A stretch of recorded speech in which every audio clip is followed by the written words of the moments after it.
अस्सलाम वालेकुम फ्रेंड्स, कैसे हैं आप लोग। आपके अपने भाई खुशाबी भाई के यूट्यूब चैनल में एक बार फिर से वेलकम, खुश आमदीद। फ्रेंड्स, आज का जो हमारा टॉपिक है ना, मेरे सब्सक्राइबर अक्सर एक दो बार मुझे मैसेज भी किया है कि सर मैरिज पे हमें बताइए कि मैरिज क्यों करनी है, शादी क्यों करनी चाहिए, इसका क्या मतलब होता है। वैसे हम अकेले भी रह सकते हैं, तो शादी का कॉन्सेप्ट किस लिए।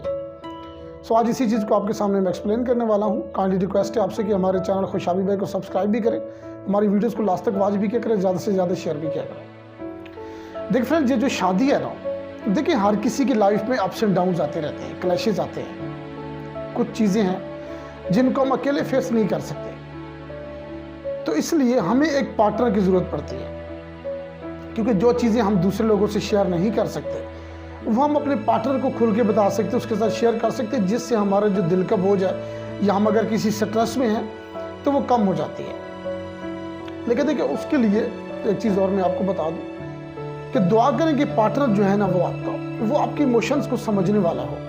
ठीक है, आपको समझने वाला हो। क्योंकि जो आपको नहीं समझेगा ना, देखिए मैं आपको एग्जाम्पल देता हूँ। अगर आप सवाल गंदम जवाब चना, आप उससे 10 मिनट बात कर रहे हैं, उसको अपनी प्रॉब्लम बता रहे हैं कि जी मैं इस स्ट्रेस में हूँ, मेरा ये प्रॉब्लम चल रहा है। 10 मिनट के बाद वो आपसे कोई आई कॉन्टैक्ट ही नहीं बना रहा, वो इधर उधर देख रहा है या मोबाइल फ़ोन पे लगा हुआ है।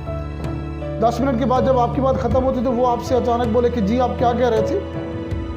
तो ऐसा पार्टनर भी नहीं होना चाहिए भाई। देखिए, मैं आजकल जो डाइवोर्सेस की शरह बढ़ गई है, उसमें मैं 50% से ज़्यादा पेरेंट्स को रिस्पॉन्सिबल मानता हूँ। ठीक है, क्योंकि हम आपको पता है कि शुरू से हम लोग अपने बच्चों को दबा के रखते हैं, ये मत करो, वो मत करो, यहाँ नहीं जाना, वहाँ नहीं जाना, इससे मत मिलो, इसके साथ मत घूमो। तो फिर हमारे बच्चे हमें अपने दिल की बात कभी भी नहीं बताते। वो अगर किसी के साथ कंफर्टेबल फील कर रहे हैं, उनको कोई अच्छा पार्टनर मिल भी गया है, तो वो हमें नहीं बताएंगे। ठीक है, तो हमने जो फैसला करना है उन्होंने वही मान लेना है, चाहे आगे उनके साथ जो भी हो। और देखिए, एक चीज़ मैंने अक्सर देखी है, मैरिज जो है ना, ये हम किस लिए शादी करते हैं। इसलिए कि हम सुकून में रहें, अपने ज़हनी सुकून के लिए शादी होती है। ठीक है, ताकि हम कहीं से भी अगर स्ट्रेस हो हमें, या हम कहीं से किसी प्रॉब्लम क्रिएट हो वहाँ से, तो हम पार्टनर के साथ उसको शेयर करें तो हमारी स्ट्रेस कम हो, हमारा कॉन्फिडेंस लेवल हमारा बढ़ जाए और हमें जो है उस पुरसुकून महसूस करें अपने आप को। लेकिन हमारे पेरेंट्स जब हमारी मैरिज का टाइम आता है तो वो एक ही चीज़ देखते हैं कि जी पैसा होना चाहिए, सामने वाले के पास पैसा होना चाहिए, बड़ा घर होना चाहिए। मैं आपको एक एग्जाम्पल देता हूँ। ये रूम में जिसमें मैं बैठा हूँ, इसमें मैं सारे कांटे भर देता हूँ, उसके ऊपर कांटों के ऊपर मैं 1 करोड़ रुपए रख दूं। आपको मैं बोलूं कि आपने इन कांटों पे बैठे रहना है, इस पैसे का आपने ध्यान रखना है, क्योंकि अगर आप उठे तो कोई और ले जाएगा।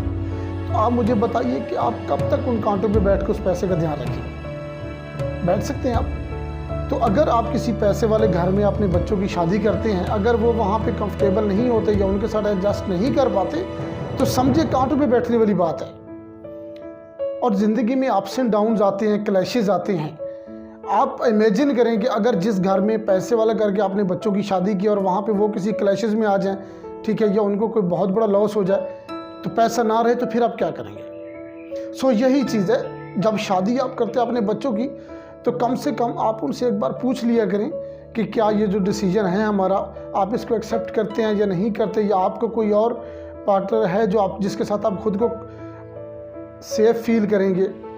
देखिए, शादी जो है ना, दो पार्टनर का, देखिए खाली शादी सेक्सुअल और नीड्स का नाम नहीं है कि सेक्सुअल नीड्स आपकी पूरी हो रही, नहीं। शादी जो है ना, ये 2 लोगों का एक कॉन्ट्रैक्ट होता है, जिसमें दोनों ने बराबर सर्वाइव करना होता है।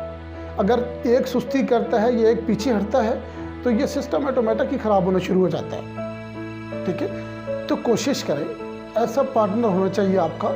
या अगर आप देखें, हमारे यहाँ जो है वो लव मैरिजेस का कॉन्सेप्ट बिल्कुल ना होने के बराबर, अरेंज मैरिजेस का ज़्यादा है। ठीक है, अब हमें ये नहीं पता कि सामने वाले का बिहेवियर कैसा है, सामने वाला किस मिजाज का है, उसकी पर्सनैलिटी कैसी है, क्या हैबिट्स हैं उसकी, तो हम वो चीज़ नहीं देखते। हम ये देखते हैं बस ये रिश्ता मिल गया, बस हो जाए किसी तरह शादी, पता नहीं बस रिश्ता मिलेगा या नहीं मिलेगा। कहते हैं कि जिस चीज़ के होने से आप सुकून में नहीं है ना, ठीक है, आप इरिटेशन होती है आपको, ठीक है, तो उस चीज़ का ना होना ही बेहतर है। ठीक है, तो ये जो जल्दी जल्दी रिश्ते कर लेना, ना अपने बच्चों से पूछना, ना उनके फ्यूचर के देखना, बस जी ये चाचा की बेटी है, ये मामू की लड़की है, ठीक है, ये खाला का बेटा है, बस घर भी याद घर में हो जाए, क्या कुछ भी नहीं भाई। अगर उसने आगे सरवाइव नहीं कर पाए एक दूसरे के साथ तो ऑटोमेटिक रिलेशनशिप ख़राब होना है। फिर उसके लिए जिम्मेदार आप हैं, आपके बच्चे नहीं हैं। क्योंकि आपको जब पता था कि सामने वाला जो है उसका मिजाज सख्त है या उसको प्रॉपर टाइम नहीं देता, ठीक है, या सुस्त है, काहिल है, जो भी है, लेकिन आपका बच्चा जो है वो हेल्दी है, वो क्लेवर है, उसको फास्ट लाइफ पसंद है, लाइफ में वो फास्ट होना चाहता है, तो आप बताएं आप उसको कैसे मैच करेंगे? आपने रिलेशन तो बना दिया उनका, अब वो बराबर में तो नहीं सर्वाइव कर सकते भाई, ठीक है। तो ऑटोमेटिक रिलेशनशिप खराब होना है। तो शादी का मतलब होता है सुकून, दो पार्टनर का ऐसा कॉन्ट्रैक्ट जिसमें दोनों रिलैक्स फील करें, दोनों एक दूसरे के साथ बैठ के चीज़ों को शेयर करें, क्योंकि उन्होंने एक जनरेशन आगे बिल्ड करनी है, उन्होंने एक पूरी नस्ल आगे क्रिएट करनी है, उसको चलाना है, ठीक है। तो इसलिए कम से कम मैरिज देखिए, शादी ज़िंदगी में एक बार होती है। बार बार ये जो लोग बोलते हैं जी दूसरी शादी, तीसरी शादी, चौथी शादी, ये शादियाँ नहीं होती भाई, ये कंप्रोमाइज़ होते हैं। ये लोगों को कंप्रोमाइज़ करना पड़ता है। आगे एक जगह से टूट गई तो दूसरी जगह कंप्रोमाइज़ करना पड़ेगा कि यहाँ से भी काम ख़राब हो गया तो फिर लोग बातें करेंगे। तो इसलिए लाइफ में शादी सिर्फ एक बार होती है। तो कोशिश करें कि अगर कोई रिलेशन आपका इस तरह बन गया है तो उसको चलाने के लिए आप पूरी स्ट्रगल, आपको अपने पार्टनर के साथ पूरी स्ट्रगल करनी चाहिए। दो लोग मिल के इसको चलाएं तो ही काम चलेगा भाई। अगर हमारी वीडियोस आपको अच्छी लगती हैं तो कमेंट्स में काइंडली अपनी राय का इजहार किया करें। Thank you so much.